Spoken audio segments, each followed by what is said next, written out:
February 3, 2023 Karnataka மாநிலத்துல சீனப்பனஹள்ளி அப்படின்னு ஒரு கிராமம் இருக்குது.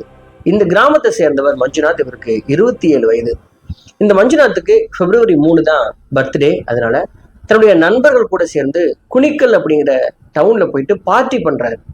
பார்ட்டி பண்றவரு இரவு 9 மணி ஆன உடனே நான் உடனே வீட்டுக்கு போகணும் அப்படின்னு சொல்லி தன்னோட ஃப்ரெண்ட்ஸ்கிட்ட பார்ட்டியை முடிச்சுக்கலாம்னு சொல்லிட்டு அவர் சொல்றாரு. தன் ஃப்ரெண்ட்ஸுக்கெல்லாம் தெரியும் இவன் ஏன் சீக்கிரம் வீட்டுக்கு போகணும்னு நினைக்கிறான் அப்படின்னு. ஏன்னா இந்த மஞ்சுநாத்துக்கு திருமணமாகி சில மாதங்கள் தான் ஆயிருந்தது. அதனால தன்னோட இளம் மனைவியை காக்க வைக்க கூடாது அப்படிங்கிறதுனால தன்னுடைய ஃப்ரெண்ட்ஸ்ட எல்லாம் சொல்லிட்டு சீக்கிரம் வீட்டுக்கு கிளம்புறான். மஞ்சுநாத் நினைச்ச மாதிரியே அவங்களுடைய மனைவி அங்க காத்திருந்தாங்க. சாப்பிடாம 2 பேர் சேர்ந்து சாப்பிட்டாங்க. அதுக்கப்புறம் கொஞ்ச நேரம் இவங்க பேசிட்டு தனிமையில இருந்தாங்க. சரியா நைட்டு 12 மணிக்கு இந்த 2 பேரும் நல்லா தூங்கிட்டு இருக்கும்போது மஞ்சுநாத்துக்கு ஒரு கால் வருது. அந்த காலை அட்டன் பண்றாரு.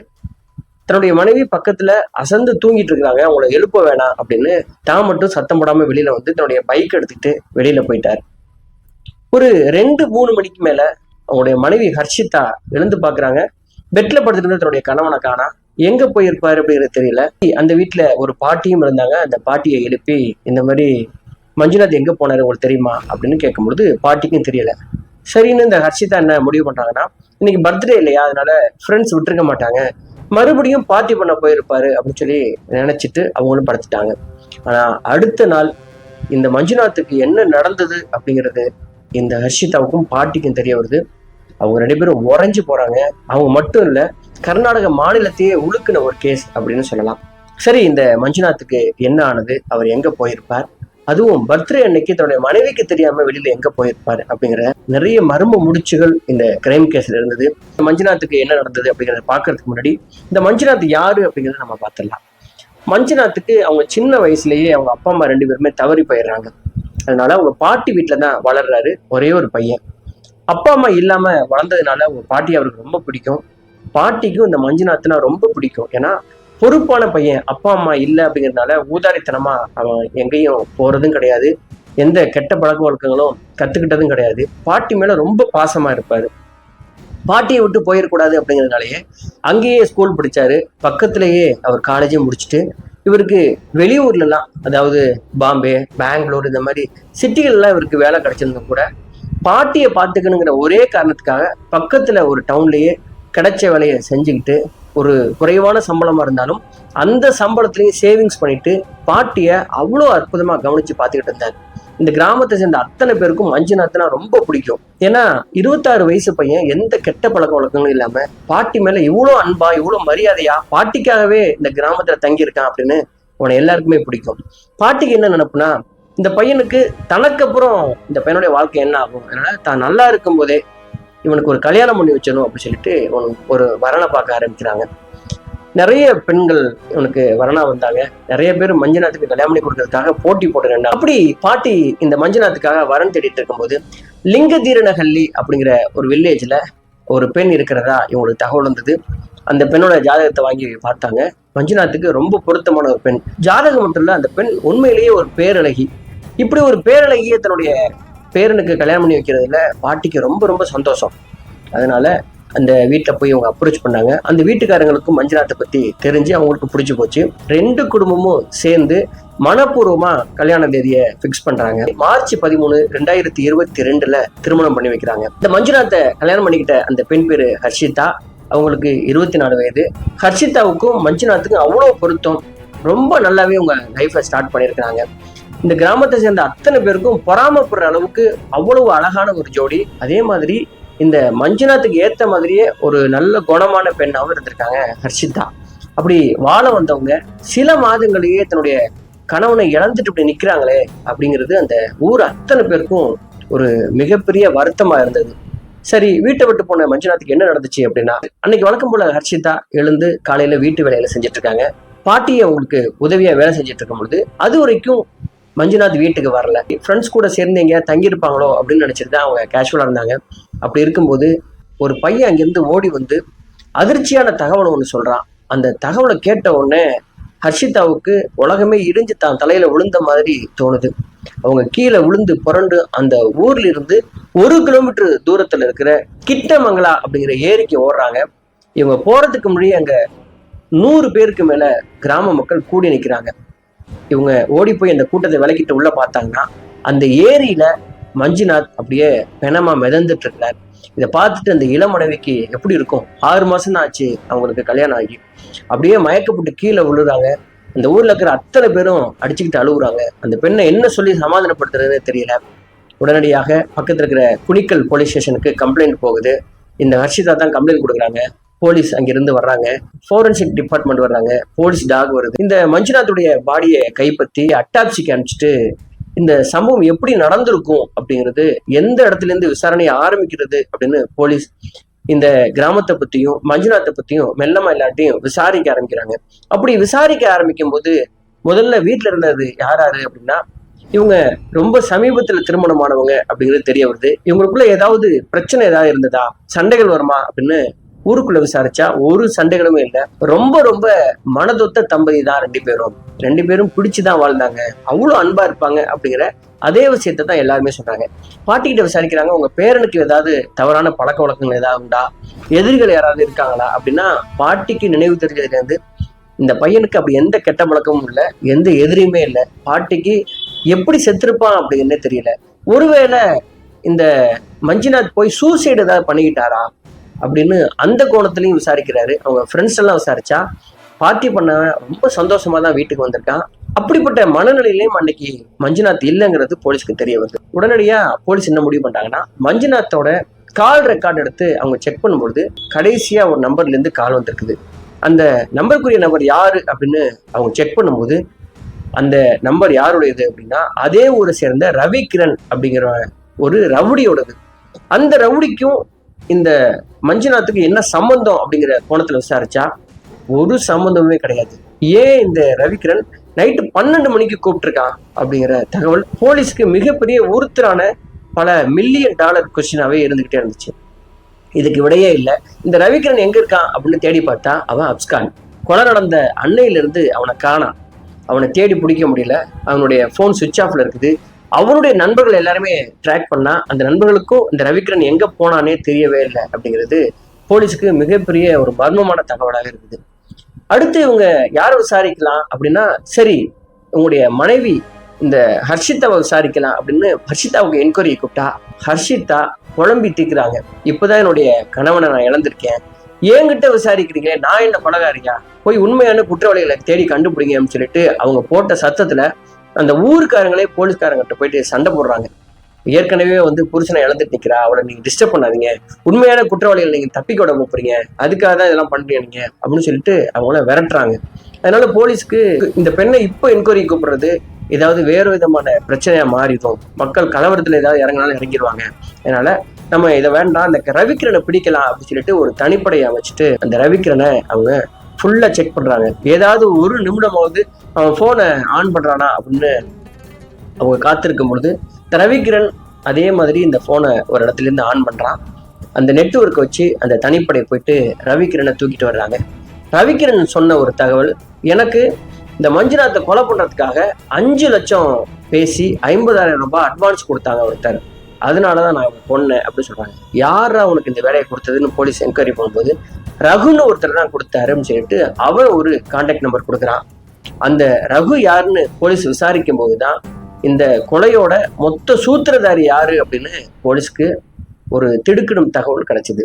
இந்த ரகு யாரு அப்படின்னா, லிங்கதீரணஹள்ளியை சேர்ந்தவர் தான் இந்த ரகு. ஹர்ஷிதாவுக்கு கசின் பிரதர், அவங்க பெரியம்மா பையன் தான் இந்த ரகு. சரி, ஏன் சொந்த மச்சான இந்த ரகு கொல்லணும் அப்படின்னு சொல்லிட்டு போலீஸ் குழம்பி போயிட்டு ரகுவை ஒரு தனிப்படை வச்சு அவங்க பிடிச்சிட்டு வர்றாங்க. பிடிச்சிட்டு ரகுட்ட விசாரிக்கும் போதுதான் இந்த கொலை நடந்ததுக்கான முக்கியமான காரணமே போலீஸ்க்கு தெரிய வருது. இவங்க காலேஜ் படிக்கும் பொழுதே இந்த 2 பேருக்குள்ளேயும் நல்ல நட்பு இருந்திருக்கிறது. நட்புனா அண்ணன் தங்கச்சி அந்த உறவு மீறிய பழக்கம் இருந்திருக்கிறது. அது நாளடைவுல பெட்ரூம் வரைக்கும் போற அளவு மாறி இருந்திருக்குது. அந்த பழக்கத்தை இவங்க பல மாதங்களா வருடங்களா யாருக்கும் தெரியாம மறைச்சு கண்டினியூ பண்ணிக்கிட்டே இருந்திருக்காங்க. பெரியம்மா வீட்டுக்கு அடிக்கடி ஹர்ஷிதா போக ஆரம்பிச்சாங்க. அங்க போய் ரகு அண்ணன் இருக்காங்களா அப்படின்னு சொல்லிட்டு ரகு அங்க இருப்பாங்க. ரகுவோட ரூம்ல போயிட்டு இவங்க ரொம்ப நேரம் ஸ்பெண்ட் பண்ணுவாங்க. அதே மாதிரி ரகுவும் ஹர்ஷிதாவை தேடி இவங்க வீட்டுக்கு வருவான். பெற்றோர்களுக்கு என்னன்னா, அண்ணன் தங்கச்சி 2 பேரும் பேசுறதுக்கு 1000 விஷயம் இருக்கும். இந்த மாதிரி ஏதோ தனியா பேசுறாங்க அப்படின்னு சொல்லிட்டு அவங்களுக்கு 1% கூட யாருக்குமே சந்தேகம் வரவே இல்லை. 2 பேரையும் 2 குடும்பத்திலையும் அலோவ் பண்ணாங்க. பொதுவா அப்படித்தானே இருப்போம். நம்ம வீடுகளையும் அண்ணன் தங்கச்சி பேசுறது யாரும் தப்பா நினைக்க மாட்டோம். தனியா அவங்க ரூமுக்குள்ள இருக்கிறதையும் யாரும் தப்பா நினைக்க மாட்டோம்ல. அந்த மாதிரிதான் போயிட்டே இருந்திருக்கு. சில மாதங்கள் இப்படியே போயிட்டு இருக்கும் பொழுது இந்த ஹர்ஷிதாவுக்கு கல்யாணம் பண்ணி வைக்கலாம்னு சொல்லிட்டு வீட்டுல வரன் பார்க்க ஆரம்பிச்சிருக்காங்க.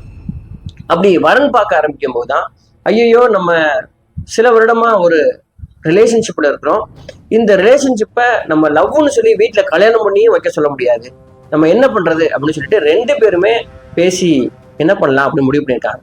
அதுக்கு இந்த அண்ணன் ரகு சொல்லியிருக்கான், நீ பரவாயில்ல கல்யாணம் பண்ணிக்க, அதுக்கப்புறமும் நம்ம கண்டினியூ பண்ணிக்குவோம் இந்த பழக்கத்தை அப்படின்னு சொல்லிட்டு 2 பேரும் பேசி முடிவு பண்ணியிருக்காங்க.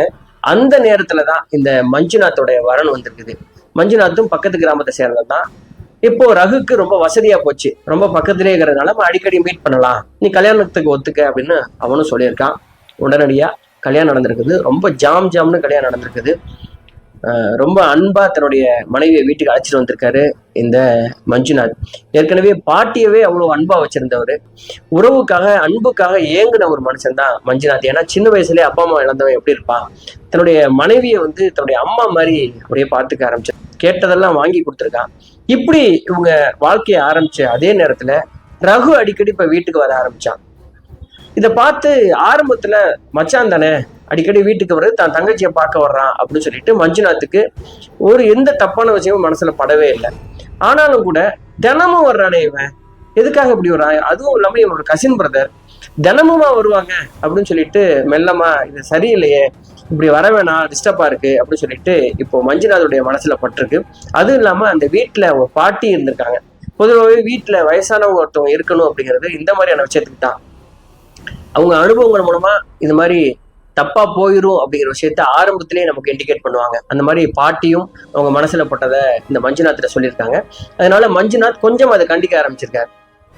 கண்டிக்க ஆரம்பிச்சாலும் ரகு அடிக்கடி வந்து போக இப்படி இருந்திருக்கான். உடனே ரகுட்ட போய் தனியா மஞ்சுநாத், மச்சான் இந்த மாதிரி நீங்க அடிக்கடி வீட்டுக்கு வர்றது சரியா படலை எனக்கு, அதனால நீங்க எப்பயாவது வாங்க போங்க, ஆனா இப்படி ரெகுலரா இந்த பழக்க வழக்கத்தை வச்சுக்க வேணாம் அப்படிங்கிற மாதிரி அவன் கேஷுவலா தான் மஞ்சுநாத் சொல்லியிருக்காப்புல. அவருக்கு அப்போ கூட தப்பான பழக்கம் உறவு ஏதாவது இருக்குமோ அப்படிங்கிற எந்த எண்ணமும் இல்லை. இப்படி இருக்கும்போது மச்சான் சொன்னதுனால ரகு வர முடியல. இப்ப ஹர்ஷிதாவுக்கு தன் அண்ணனை பார்க்க முடியாம அவங்க தவிச்சு போயிருந்திருக்காங்க. எப்படியாவது மறுபடியும் வர வச்சிடணும் அப்படின்னு சொல்லிட்டு என்ன பண்றதுன்னு தெரியாம ஒரு கட்டத்துல தன்னுடைய கணவன்கிட்ட போய் மஞ்சுநாத்திட்ட பேசியிருக்காங்க. ஏங்க இந்த மாதிரி நீங்க தப்பா நினைக்கிறீங்களா, என்னுடைய சொந்த அண்ணன், நாங்க 2 பேரும் சின்ன வயசுல இருந்து ஒன்னா வளர்ந்தோம், அதனால அவர் பார்க்காம என்னால இருக்க முடியாது, நீங்க போய் என்ன தப்பா நினைக்கலாமா, நீங்க ஏதாவது தப்பா நினைக்கிறீங்களா அப்படின்னு சொல்லி கேட்டிருக்காங்க. அதுக்கு மஞ்சுநாத், அது எப்படி சொந்த அண்ணனை போய் என்னுடைய மனைவி கூட சேர்த்து அவன் பேச முடியுமா, சொல்ல முடியுமா, அதுவும் மனைவி கிட்ட போய் நான் உன்னை சந்தேகப்படுறேன்னு சொல்ல முடியுமா, ஒரு சரியான கணவன் அப்படி சொல்லுவானா, மனசுல இருந்தா கூட அப்படி சொல்ல மாட்டான் இல்லையா. இப்போ ஹர்ஷிதாட்ட, இல்லம்மா நான் அப்படிலாம் நினைக்கலமா, மற்றவங்க பார்வையில தப்பா போயிடக்கூட நான் கண்டிச்சேன், உனக்கு விருப்பம்னா நான் தினமும் வர சொல்றேன் அப்படின்னு சொல்லிட்டு ரகுட்ட போயிட்டு, மச்சான் நீங்க அடிக்கடி வீட்டுக்கு வாங்க, உங்க தங்கச்சி உங்களை பார்க்காம இருக்க முடியலன்றாங்க, அதனால நீங்க வீட்டுக்கு வாங்க, எனக்கு ஒன்றும் பிரச்சனை இல்லை அப்படின்னு சொல்லிட்டு போய் ரகுவை சமாதானப்படுத்தி வீட்டுக்கு வர சொல்லியிருக்கான். இப்போ ரகு மறுபடியும் வந்திருக்கான். இப்போ எப்படி ஆயிப்போச்சுன்னா, ரெகுலரா மஞ்சுநாத் வேலைக்கு போவாரு, ரகு இவன் வீட்டுக்கு வருவான். வீட்டுக்குள்ள கணவனுடைய வீட்லயே கணவனுக்கு தெரிஞ்சே கணவனை வேலைக்கு அனுப்பிச்சிட்டு இந்த 2 பேரும் பெட்ரூம்குள்ள போயிடுவாங்க. ரொம்ப கேவலமான விஷயங்களை பல நாட்களாக பல மாதமா இவங்க செய்ய ஆரம்பிச்சிருக்காங்க. இப்படி ரொம்ப நாள் மஞ்சுநாத்தை ஏமாற்ற முடியாது அப்படின்னு யோசிச்ச ஹர்ஷிதா என்ன சொல்லியிருக்காங்கன்னா, ரகுட்ட நீங்க மஞ்சுநாத்தை கொன்றுங்க அப்படின்னு சொல்லியிருக்காங்க. ரகு என்ன பண்ணியிருக்கான், கொலையெல்லாம் என்னால பண்ண முடியாது, இந்த தப்பை நம்ம எப்படி மறைச்சு ரொம்ப நாளுக்கு பண்ணலாங்கிறத நம்ம யோசிக்கலாமே ஒழிய கொலையெல்லாம் பண்ணி நான் போய் போலீஸ்ல மாட்டிக்க முடியாது அப்படின்னு சொல்லியிருக்கான். உடனே ஹர்ஷிதா என்ன சொல்லியிருக்காங்கன்னா, நீ கொலை பண்ண வேணாம், நான் எப்படியாவது உனக்கு பணம் ஏற்பாடு பண்ணி தர்றேன், யாராவது ரவுடிகளை வச்சு அவனை கொன்று அப்படின்னு சொல்லிட்டு ஒரு ஸ்கெட்ச் போட்டு கொடுத்துருக்காங்க. அதுக்கு பணத்துக்கு என்ன பண்ணியிருக்காங்கன்னா, வரதட்சணையா போட்ட நகைகளும் தன்னுடைய கணவன் வாங்கி கொடுத்த நகை இதெல்லாம் சேர்த்து ஒரு 7 லட்சம் ரூபாய்க்கு அதை அடமானம் வச்சு அந்த பணத்தை இந்த ரகுட்ட கொடுத்துருக்காங்க. இந்த ரகு என்ன பண்ணியிருக்கான், 7 லட்சத்தை வாங்கிட்டு ரவிகிரண் அப்படின்னு ஒரு ரவுடியை பார்த்து ஒரு கொலை பண்ணணும்னு சொல்லிட்டு பேரம் பேசியிருக்கான். 5 லட்சம் ரூபாய்க்கு பண்ணித்தரேன்னு சொல்லிட்டு ரவிகிரண் ஒத்துருக்கான். இந்த ரவிகிரண் ஒரு 5 பேரை சேர்த்துக்கிட்டு அதுல ஒருத்தன் மைனர். இந்த 6 பேரும் மஞ்சுநாத்தை கொல்றதுக்காக காத்திருந்திருக்காங்க. இப்போ ஹர்ஷிதாவோடைய நிலைமை என்ன ஆயிடுச்சுன்னா, வீட்டுல இருந்த நகைகளை அடகு வச்சுதான் பணத்தை கொடுத்துருக்காங்க. அந்த நகைகள் எங்க அப்படின்னு மஞ்சுநாத் கேட்டா பெரிய சிக்கல்ல மாட்டிக்கும். அதனால சீக்கிரமா அவனை கொல்லணும்னு சொல்லிட்டு அடிக்கடி ஃபோன் பண்ணி ரகுட்ட எப்போ கொடுவீங்க, இன்னைக்கு கொடுவீங்களா, நாளைக்கு கொடுவீங்களான்னு இந்த அம்மா போட்டு டென்ஷன் பண்ணிட்டே இருந்திருக்காங்க. இதுல என்ன பிரச்சனை அப்படின்னா, மஞ்சுநாத்துக்கு நிறைய ஃப்ரெண்ட்ஸ் உண்டு. அதனால எங்க போனாலும் தனியாவே போக மாட்டாரு. பைக்ல போனா கூட ஒருத்தர் எப்போது இருந்துகிட்டே இருந்திருப்பாரு. அதனால தனியா மாட்டாததுனால மஞ்சுநாத் எப்போதும் மிஸ் ஆகிட்டே இருந்துட்டே இருந்திருக்கான். என்னைக்கு கொடுறேன்னு தெரியல. அப்படி ஒரு நாள் அவங்க நாள் குறிச்சாங்க. அந்த நாள் தான் மஞ்சுநாத்தோடைய பர்த்டே. இன்னைக்கு எப்படியாவது போட்டுறணும் அப்படின்னு சொல்லிட்டு அவங்க வெயிட் பண்ணிட்டே இருந்திருக்காங்க. அன்னைக்கு காலையில இருந்து மஞ்சுநாத் என்ன பண்றாருன்னு சொல்லிட்டு ஹர்ஷிதா அவங்களுக்கு இன்ஃபர்மேஷன் கொடுத்துக்கிட்டே இருந்திருக்காங்க. கிளம்பிட்டாரு, ஆபீஸ் போறாரு, ஈவினிங் வந்துட்டாரு, மறுபடியும் குனிக்கலுக்கு அவங்க ஃப்ரெண்ட்ஸ் கூட பார்ட்டிக்கு போறாரு, அங்க வச்சு போட்டுருங்க அப்படின்னா அந்த டீம் அங்க போயிருக்காங்க. நண்பர்கள் நிறைய பேர் இருந்ததுனால அங்க வச்சு போட முடியல. மறுபடியும் வரும்போது அவர் தனியா வருவாரு, அங்க வச்சு போட்டுருங்கன்னு சொல்லியிருக்காங்க. வரும்போது இன்னொரு ஃப்ரெண்டு கொண்டாந்து வீட்டுல விட்டு போயிருக்காரு. அதனால அங்கேயும் இவரை தொட முடியல. ஹர்ஷிதாவும் மஞ்சுநாத்தும் சாப்பிட்டு படுத்ததுக்கு அப்புறமா இந்த அம்மாவே என்ன பண்ணிருக்காங்க, 2 பேரும் தனியா இருந்திருக்காங்க. அவர் படுத்து தூங்கியிருக்காப்புல மஞ்சுநாத். அதுக்கப்புறம் இந்த பெண் ஹர்ஷிதா எழுந்திரிச்சு அவங்க அந்த கள்ளக்காதலன் அண்ணங்கிற பேர்ல ஒரு திறனால ஒரு அயோக்கியம் இந்த ரகுக்கு ஃபோன் பண்ணி அவர் படுத்துட்டாரு, பார்ட்டின்னு சொல்லி கூப்பிடுன்னு சொல்லிட்டு அந்த பொண்ணே சொல்லியிருக்கு. அப்போ என்ன பண்ணியிருக்காங்கன்னா, இந்த கிட்னமங்கலா ஏரிக்கிட்ட ரகு, ரவிக்கிரண், அது மட்டும் இல்லாம இன்னொரு 5 ரவுடிகள் இருந்திருக்காங்க. அங்க இருந்துகிட்டு சரக்கு அடிச்சுக்கிட்டு ரகு என்ன பண்ணியிருக்காங்க, ரவிக்கிரனுடைய போனை வாங்கி அதுல இருந்து மஞ்சுநாத்துக்கு ஃபோன் பண்ணியிருக்கான். மச்சான் உங்களுக்கு இன்னைக்கு பர்த்டே இல்லை, என்னால பார்ட்டி அரேஞ்ச் பண்ணியிருக்கேன், உடனே வாங்க அப்படின்னு. மஞ்சுநாத் வேணாம் மச்சான், நான் படுத்துட்டேன், நாளைக்கு மீட் பண்ணுவாங்க. இல்ல மச்சான் நீங்க வாங்க, நீங்க வரலன்னா தப்பா நினைச்சுக்குவேன், கோச்சுக்குவேன் அப்படின்னு சொல்லிட்டு பயங்கரமா கம்பல் பண்ணியிருக்கான். சரி மச்சான் கூப்பிடுறானே அப்படின்னு சொல்லிட்டு ஒய்ஃபை எழுப்ப வேணாம், அப்போ கூட நல்லா தூங்கிட்டு இருக்கிறவனை எழுப்ப வேணாம் அப்படின்னு சொல்லிட்டு சத்தம் போடாம வெளியில பைக் எடுத்துக்கிட்டு ஏரிக்கு வந்திருக்கிறாரு. ஏரியில அந்த 6 பேரும் வெயிட் பண்ணிட்டு இருந்திருக்காங்க. பார்த்த உடனே அங்க இவங்கெல்லாம் மது ஆல்ரெடி அடிச்சுக்கிட்டு இருந்திருக்காங்க. சிக்கன் இந்த மாதிரியான சைடிஷ்லாம் வாங்கி அவங்க சாப்பிட்டுட்டு இருந்தவங்க. இவர் போன உடனே என்னுடைய பர்த்டேக்காக நீங்க இவ்வளவு நேரம் இங்க வெயிட் பண்ணணுமா, எல்லாரும் நல்லா இருக்கீங்களான்னு சொல்லி ஒவ்வொருத்தரையும் விசாரிச்சிருக்கிறாரு, எப்படி இருக்கீங்க அப்படின்னு சொல்லிட்டு. அவங்க எந்த பதிலும் சொல்லாம நேரத்தை வீணடிக்க கூடாது அப்படிங்கிற முடிவுல இருந்தவங்க உடனடியா அங்க இருந்த துண்டு எடுத்து அவர் கழுத்துல போட்டு முறுக்கி கை காலெல்லாம் பிடிச்சிக்கிட்டு 6 பேர் சேர்ந்து அவருடைய கழுத்தை நெரிச்சு கொள்றாங்க. அப்படியே தூக்கி வாடிய ஏரியில போட்டுட்டு அங்கிருந்து எஸ்கேப் ஆயிடுறாங்க. ஒரு விஷயம் மட்டும் ரவிக்கிரனுக்கு உறுத்தலாவே இருந்துச்சு. இந்த ரகு தன்னுடைய போனை வாங்கி மஞ்சுநாத்துக்கு ஃபோன் பண்ணதுனால போலீஸ் எப்படி நம்மளை தேடி வருவாங்க, இந்த ஊர்ல இருக்கக்கூடாதுன்னு சொல்லிட்டு அங்கிருந்து அவனும் அவனுடைய டீமும் எஸ்கேப் ஆகி ஓடி போயிட்டாங்க. இந்த ஃபோன் டீட்டெயில்ஸ் மூலமா விஷயம் தெரிஞ்சு போலீஸ் ரவிக்கிரண் அவங்களோட ஃப்ரெண்ட்ஸ் அத்தனை பேரையும் கைது பண்றாங்க, ரகுவையும் கைது பண்றாங்க, இந்த ஹர்ஷிதாவையும் கைது பண்றாங்க. இந்த ஊர் மொத்தமும் இந்த கதையை கேட்டுட்டு ஹர்ஷிதா மேல காரி துப்பியிருக்காங்க. இந்த ஹர்ஷிதாவுடைய அப்பா அம்மா இருக்காங்கல்ல, இந்த பெண்ணை பார்க்கறதுக்காக போலீஸ் ஸ்டேஷன் அவ்வளோ அசிங்கப்பட்டிருக்காங்க. ஒரு பொண்ணை ஆடி வளர்த்துருக்க நீ, ஒரு பொண்ணை உனக்கு வளர்க்க தெரிஞ்சிருக்கா அப்படின்னு. அது மட்டும் இல்லாம இந்த ரகுவுக்கும் ஹர்ஷிதாவுக்கு இந்த ரிலேஷன்ஷிப்பை கேள்விப்பட்டு அவங்க சொந்தக்காரங்க எல்லாருமே இவங்க அப்பா அம்முடைய முகத்துலலாம் காரி துப்பியிருக்கிறாங்க. ஒரு அண்ணன் தங்கச்சின்னா என்னன்னு தெரியுமா, எவ்வளவு புனிதமான ஒரு உறவு. அந்த உறவு இப்படி போய் ஒரு கள்ளக்காதலா வச்சிருந்து அந்த கல்யாணம் வேணாம்னு சொல்லியிருந்திருக்கலாம், இல்ல எனக்கு பிடிக்கலன்னு சொல்லிட்டு அங்கிருந்து டைவர்ஸ் கூட வாங்கிட்டு வந்திருக்கலாம். ஒரு அப்பாவியை கொண்டுட்டாலே அப்படின்னு சொல்லிட்டு எல்லாருமே ரொம்ப மோசமா பேசியிருக்காங்க. உறவுக்காரங்க மூஞ்சிலெல்லாம் முழிக்க முடியாம அந்த அப்பா அம்மா இன்னைக்கு வரைக்கும் அப்படியே வெளியில போக முடியாம அவமானத்துல கூனி குறுகி நிக்கிறாங்க. ஒரு அண்ணன் தங்கச்சி உறவு கூட பிரிச்சு பார்க்க முடியாத அளவுக்கு ஏதோ ஒரு இடத்துல உறவு சிக்கல் இருக்கிறதுக்கு என்ன காரணம்? இத பெற்றோர்கள் சரியா அவங்களுக்கு எஜுகேட் பண்ணலையா? டீனேஜ் பருவத்தில் இருக்கும்போதே உறவுகளை பத்தி அவங்களுக்கு சொல்லி புரிய வைக்க வேண்டியது நமக்கு கடமையா இருக்குங்கிறத மட்டும் எனக்கு தோணுது. பொதுவாகவே கிராமங்கள்ல இன்னைக்கும் இந்த விஷயத்த கடைபிடிப்பாங்க. அதாவது ஒரு வயசுக்கு வந்த பொண்ணு அந்த டீனேஜ்ல ஆண்கள்கிட்ட பழகுறதுல ஒரு எல்லையை வச்சுக்குவாங்க.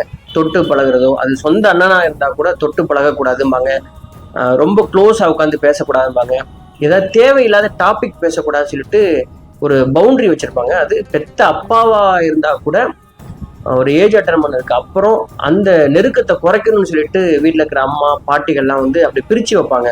அதுதான் சரியா இருக்குமோன்னு தோணுது. அப்படி அண்ணன் தங்கச்சி தானே அப்படின்னு சொல்லிட்டு நெருங்கி பழக விட்டதுனால அவங்க அந்த காம உணர்ச்சிக்கு ஆட்பட்டு அவங்க இந்த விஷயத்துல இறங்கிட்டாங்க. அதை கண்டினியூ பண்றதுக்காக ஒரு அப்பாவியை அவங்க கொண்டுட்டாங்க. இந்த மாதிரியான சம்பவங்கள் நடக்கக்கூடாதுன்னா என்ன பண்ணணும்? பெற்றோர்கள் எப்படி எஜுகேட் பண்ணணும்?